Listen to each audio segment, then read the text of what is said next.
Hello everybody and welcome back to my channel, and so begins a new little series I've been wanting to start, where basically the whole point of this is going to be to learn with me. So we are going to be diving into some gouache practice, but not just any kind of gouache. Specifically, we're going to be talking about acrylic gouache. So this is a little set that I got a while back, obviously through Mozzery, who normally will do like these little collabs with different artists to do these artist kits that have, usually supplies that are the most used by that particular artist. And it usually comes with like a specific sketchbook as well as like these little workbooks. So I thought it'd be fun to kind of go through the workbook with you all and use this new media, because I broke into it a little bit just to start playing around, but I haven't really had another chance to do more with it. So if you're not familiar with acrylic gouache, which is what this is, it's Holbein. And this can be kind of a difficult, sometimes a difficult brand to get a hold of. And they can be a little bit pricey. But basically what acrylic gouache is, much like you can kind of already assume from the name, normally gouache, when you use it, obviously it's water activated and it can be very opaque, but you can thin it out. And it can be reactivated with water, just like any other normal watercolor. Now, with acrylic gouache, though, it is activated with water, like normal gouache. You can use it in all the ways that you would pretty much normal gouache, but it is going to dry like acrylic paint. So it does not get reactivated with water. So you are forced to use this in a way that you would use more so like acrylic paint. And it's going to have a little bit of that consistency like acrylic paint. So that's why it's going to be an interesting challenge for me, because I haven't dived into acrylic paint in a really long time, or oil paint, because I did used to do oil painting, but mainly, as you guys know from my channel or my shorts or whatnot, I do a lot of watercolor. So I love watercolor. I love the media. I love the way it looks. So this is going to be really interesting because I really love this artist and her style. So I think this is going to be really fun to play around with the workbook. So obviously this is the actual little workbook sketchbook, and you can see where I sort of started playing around with the media. And again, it can be very opaque. But you can kind of thin it out just like a normal gouache, but it won't get reactivated when I introduce water back over this. And then we have the additional little pamphlet or the guidebook, which gives you little details about everything that you're using. And what came in this little set was obviously this, the little guidebook, a sketchbook, 3 of the paint brushes, which I've used these a ton since I got this set. Came with a porcelain little palette, which I really love this. I want to get more of these types of palettes because a lot of the other ones I have are plastic. And it came with this set of colors. These colors I got additionally with like a little side thing that Mozzery was doing with the artist. And I grabbed those because again, I like, again, from the little bit that I've used these, I think they're fun. But I wanted more of the colors. So I was like, I know these can be kind of difficult to buy, so let's get more of the colors. But anyway, so that's my little intro to this. So obviously, where I'm going to go on from here is kind of to fill in the rest of this beginning page, where basically you're just learning how to mix the color, how to interact with the color, introducing white into it just to see what is going on. And then you kind of continue that on another page here. And then you also having to play around with tint and shade again in this section. And then from there, this is like a little like practice page I was playing around with. There's some little shapes, some little like, what's the word I'm looking for? Like brush control exercises right here. And then later on, you have essentially what is like a coloring book, except with the intention of using the gouache as a way of practicing with the guidebook. I also have just a random little watercolor circle in here. So yeah, that's the idea with this. We're going to practice this particular media, and I'm going to take you along for the ride, especially because I want to fill in this little workbook and test out my skills if I can get a little bit better with the acrylic gouache and see what happens. And also, we obviously have blank space here to add in more fun stuff. So with that said, we're going to go ahead and start diving into our little color wheels here. All right, so we're going to start off by obviously squeezing out a little bit of each of these. So with this particular paint, a small little bit goes a long way, so you don't want to, also because of the price of it, you definitely don't want to waste it. So just squeezing out a little bit at a time is usually a good idea.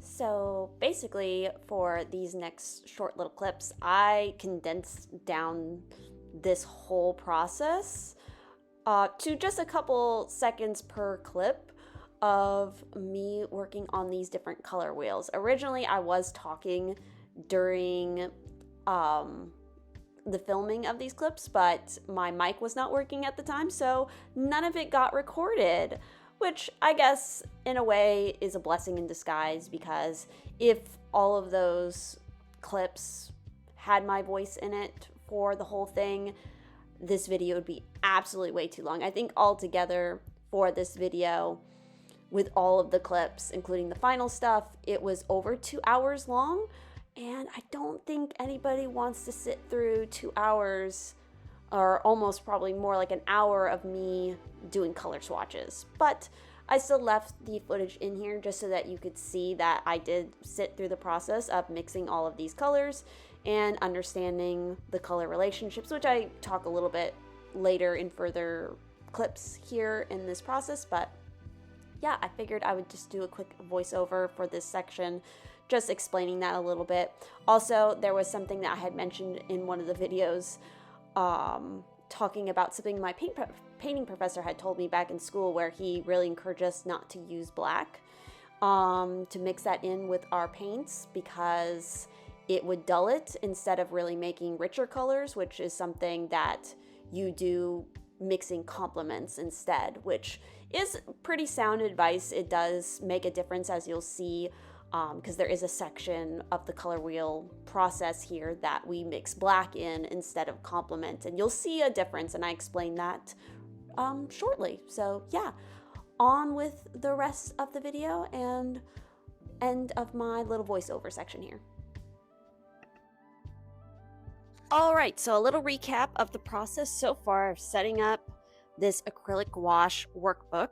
So obviously we had our color wheels to do.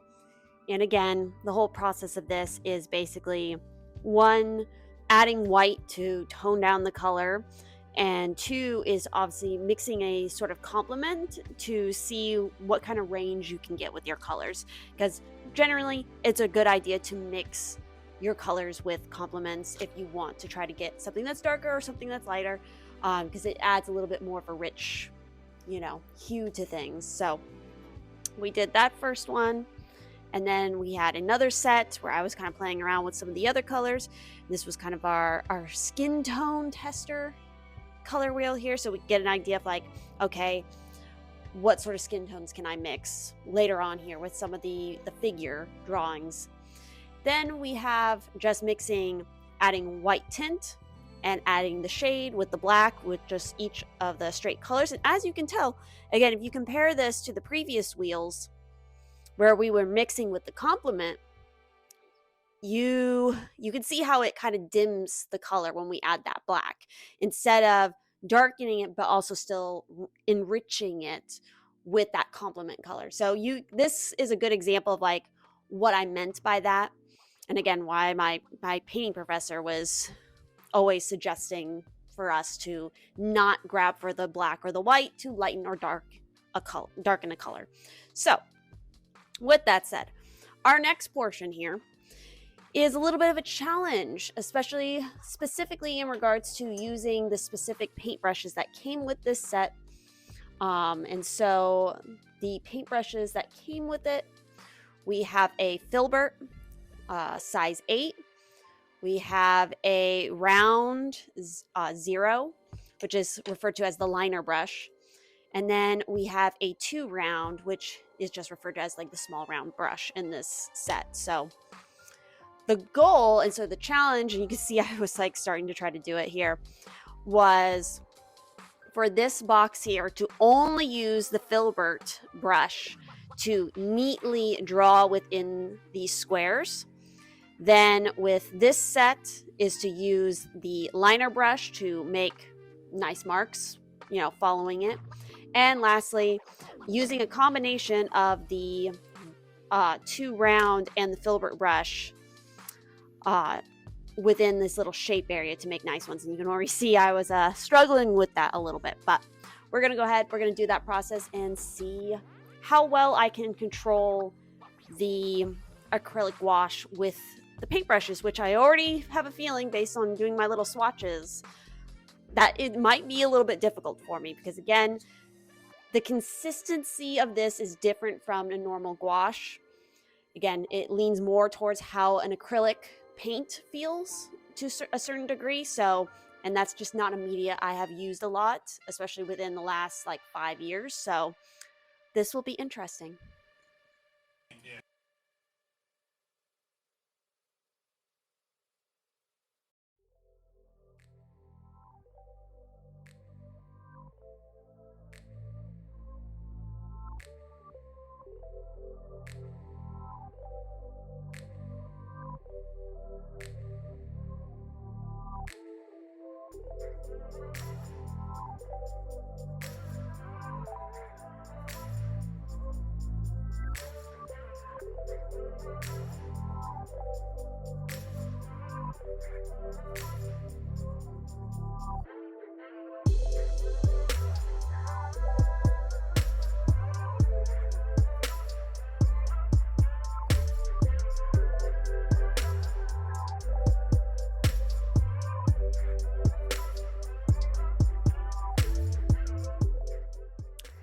All right, so about to expose myself here because this wasn't great. So of course, here's the top one, which was the the filbert brush, and for the most part, I mean, certain parts are all right, but you can obviously see where it kind of stretched past the line. Then we have our liner brush, and this was kind of difficult. Not gonna lie, I usually had an easier time when I was going up than I was going down with the movement. And then of course, lastly, we have our little shapes using the round and the filbert, which to be perfectly honest, you could see that I use the round a lot more than the filbert. But yeah, this is going to be really interesting when I start actually doing like the coloring page portions of this. But I will say that one of the things I need to figure out with using this is it's a whole new process when it comes to figure out my water control. I'm not going to say that I'm a super master at water control to begin with, even with just my regular watercolors or my regular gouache. But with this, it's a little bit more difficult for me to figure out, okay, what is the best ratio of water to no water? Because it's like, I like the thickness that these acrylic gouache, can produce, but it can become a little bit difficult to, lay down the wash of it, because obviously it starts to get a little bit choppy and streaky, especially on this kind of slightly textured paper. But then if I add too much water, is it too liquidly? So this is going to be the struggle for me in this process of figuring out my water control with these particular acrylic gouache. But with that said, I believe our next task will be to actually try to paint some little fruits. So we will jump into that. All right, now that we've done all of our prep work by, of course, doing all of the various color wheels, color processes, all of that fun stuff, we are now going to actually jump into the meat of this in doing the first little sort of exercise coloring page situation here. And we're going to be focusing on the lemon here. So what we're trying to go for based on the example looks like that. So we're using, looks like our main colors are going to be that deep yellow, probably, what is that? The burnt sienna? Yeah, burnt sienna, white and what looks like that blue-green, but we'll see. We're gonna do our own thing along with it. So we'll see how this goes. Generally, the idea, much like with normal watercolors and stuff that they say in the workbook here, is to work light to dark, which is what we're pretty much going to do as well.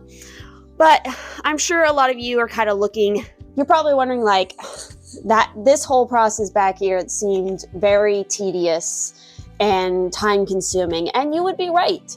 It is pretty time consuming to do. Like, I can't even think of like how long the actual footage is that I took of that whole process, and technically some of it wasn't even in the video because I started doing it a long time ago and then never finished.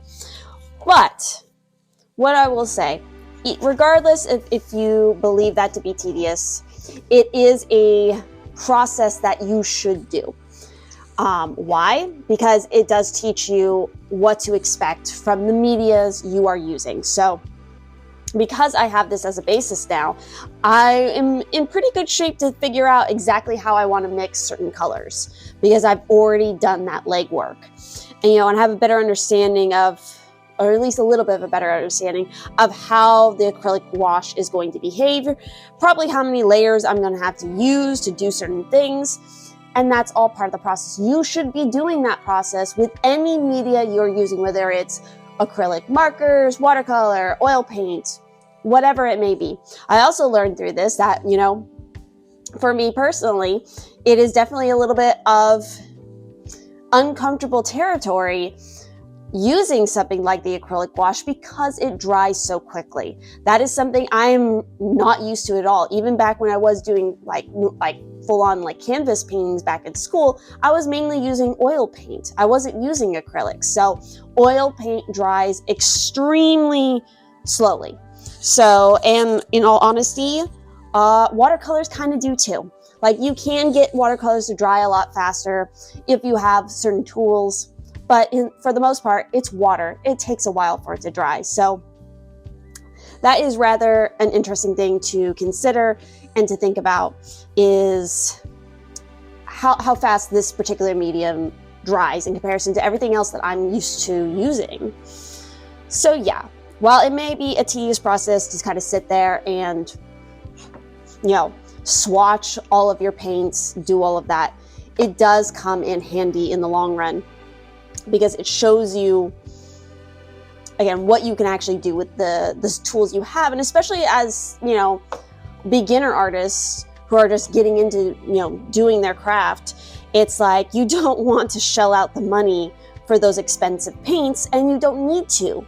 Because with the cheaper paints, you can do everything you need to do and learn everything you need to do until you have a better handle on the skills and your chosen, media. Another important thing that I think that whole process, doing the color wheels and stuff, should help to illustrate and to show you guys is that you don't need a lot of colors. Again, this goes out to especially the beginning artists, where it's like, oh, I want this 100 set colors, paint set, whatever. It's like, you really don't need that. You just need a couple colors. Yes, I would say that this starting set, not talking about like this, what was it? 5 extra paints that, I ended up getting. I got those purely because, hey, I wanted them. But for the starting set that they give you here, there's actually a couple extra colors in here that you really technically don't need. I'll show you an example. So as an example, this was one of the first little watercolor sets that I have. It is a very small Winsor & Newton, and it only has, essentially 2 blues, 2 greens, a brown, like a red, a cool red, a warm red, sort of orange color, a couple of different like yellows, kind of brown colors, and white. That's all I had, really kind of starting to play around with the watercolors. And that's really all I needed, because I could do a lot with these. And that is a really strong skill to learn as a beginner, is having a limited palette. You can do so much with that, and it really grows your skills in the long run to force yourself to have a limited palette. Because as you notice, when I was doing the color wheels, some of the colors that I was able to mix were literally like the color that's in this tube. So don't stress and don't fret about, oh, I need all these colors in order to be a great artist or something. No, you don't. You really only need a key couple, your basic primary colors, maybe a secondary color, black, white, although I would recommend not using those as much and working more with the complements because you're going to get more interesting colors that way. But we'll see how much. I'm going to try to keep this real time, but I also just realized I haven't even turned on my other lights. This is just stream of consciousness, folks. But now we got my lights on, so we're going to just jump into this. I'm going to try to keep it as real time as possible. We'll see if I yap more, if my mic stays on, all that good stuff. But we're going to zoom in on this lemon and go from there. All right. So we're going to lay down our base colors. Starting off with the yellow. So I want to make this yellow definitely lighter to begin with. So we're going to take a little bit of white. Or excuse me, a little bit of white, a little bit of the yellow. We're just gonna mix that up. Get a nice pale yellow. Now we're gonna go for the paint.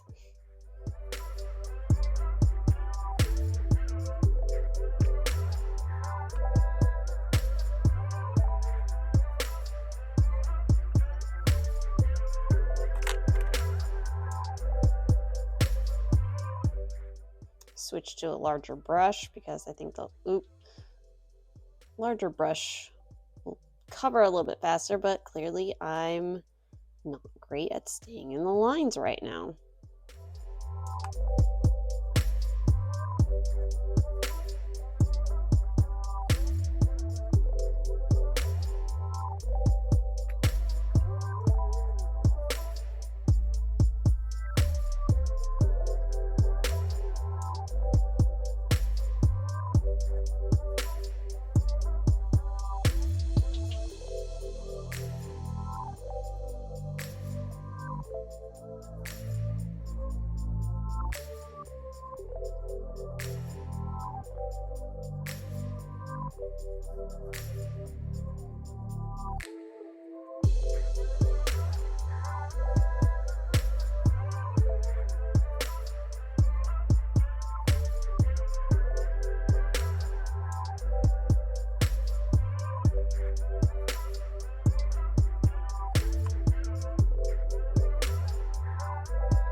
All right, so now we're gonna jump into a little bit of the green. Again, I'm gonna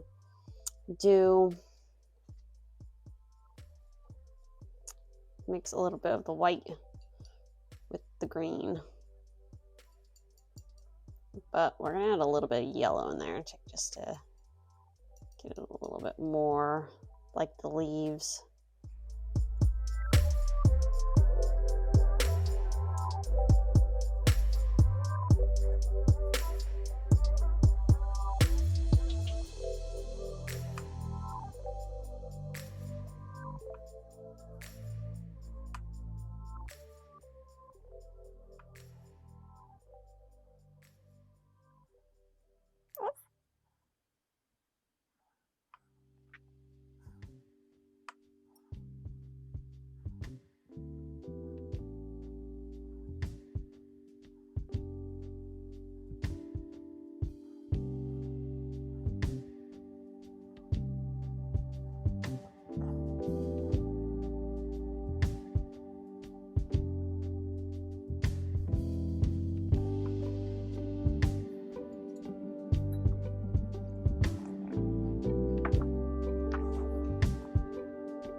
So right now we have our base, which is a little light.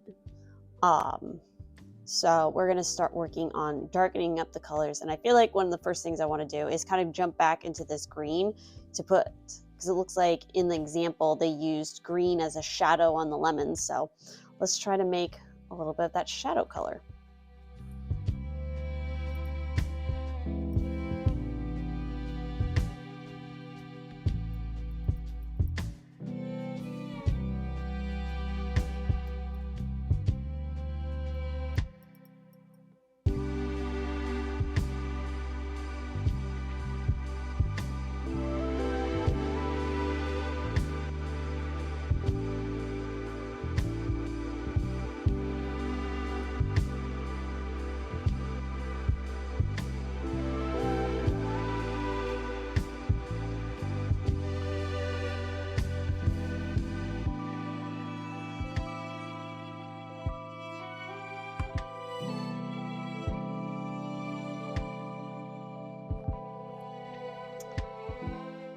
already kind of looking at what I did here.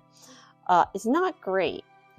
This is definitely not, I think, light enough for the shadow. But since this is acrylic gouache, what my plan of attack now is to attempt to go over this with yellow again, to blend it in a little bit better to the lemons.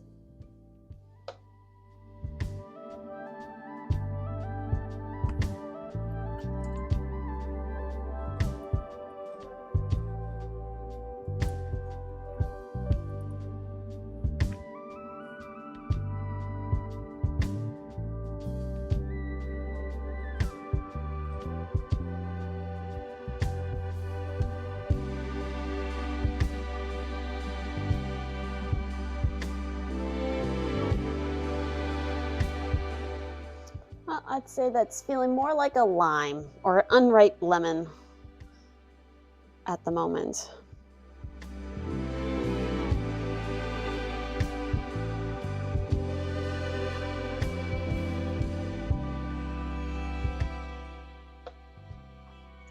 So we're going to let that dry a little bit and focus on the leaves some more.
So I definitely like how the leaves are turning out, although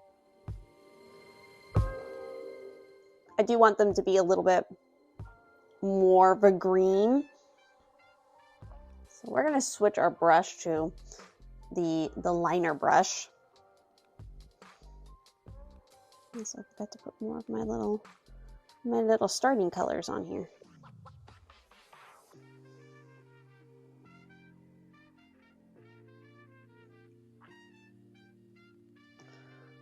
Down the white too. So we're gonna take some of the yellow, just a little bit of that green, try to get something a little bit darker but a little bit more green, like a yellow green, I should say.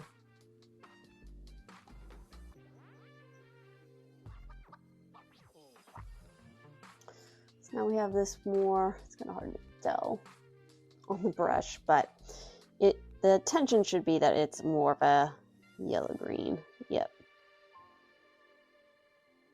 It's a little bit more warm, but it's also a little too dry for me to easily spread around. So we're going to try to add a little bit more water into it. So this is the part that I'm still learning with these acrylic ones. It's just the balance of the wet to the not so wet part of it.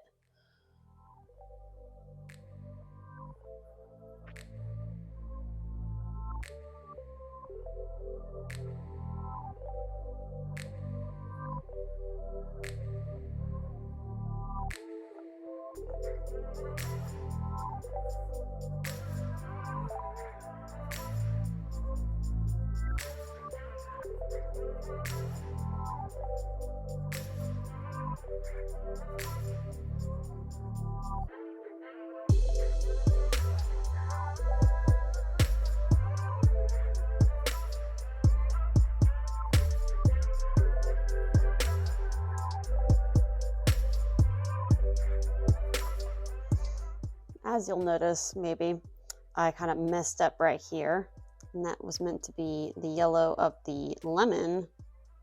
So we're going to just go back and add some of that. So in theory, it should work.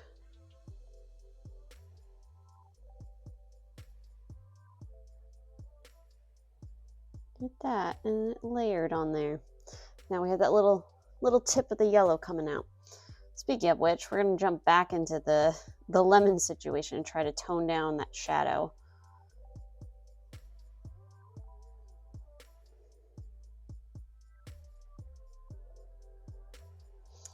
So make that a little bit more of an opaque yellow. So what we're going to do in order to make it that way is to add a little bit more water, hopefully. There we go. Did I say opaque? I meant transparent.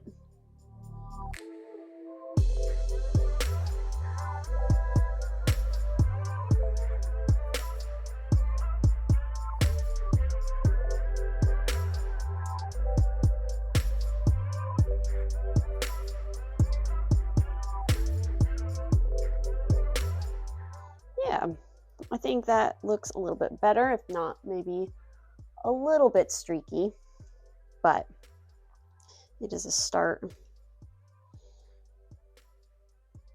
A little texture never hurt anything. So now I want to jump back into the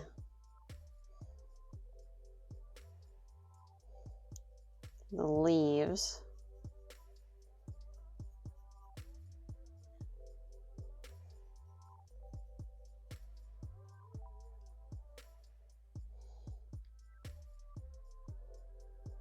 And bring back some of the lines on the leaves.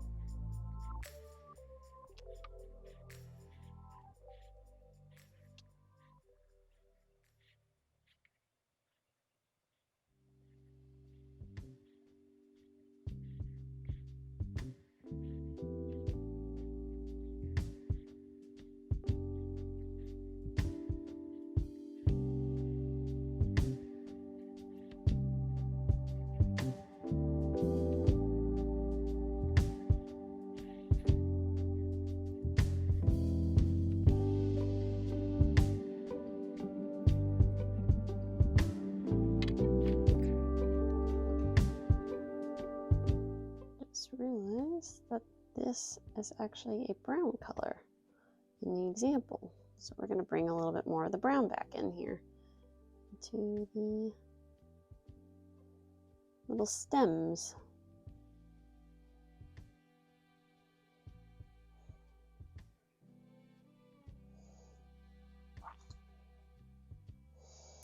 All right, now we're going to go ahead and grab some white. Put some of the little dots and highlights in here.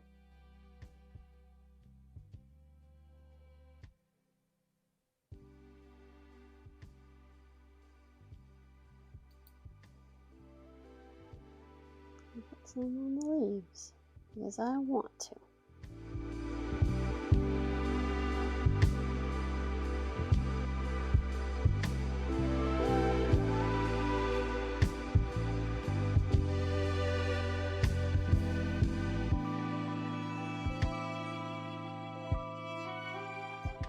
All right, and that's my lemons.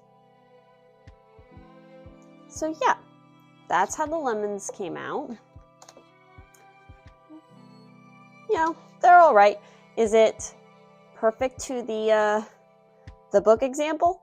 No, because I definitely made, you know, the leaves a bit more warm than how cool toned they are here.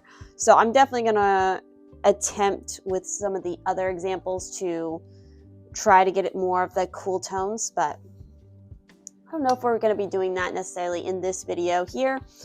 But if you guys enjoyed this, if you found it helpful at all, definitely do let me know. And if you want to see me practice more of the little drawings in here, painting them with the gouache, definitely sound off in the comments, because there's all kinds of other things in here. So, and also let me know what you would like to see me do next. And yeah, check out all my links down in the description. I hope you guys enjoyed, and I will see you in my next video. Bye-bye.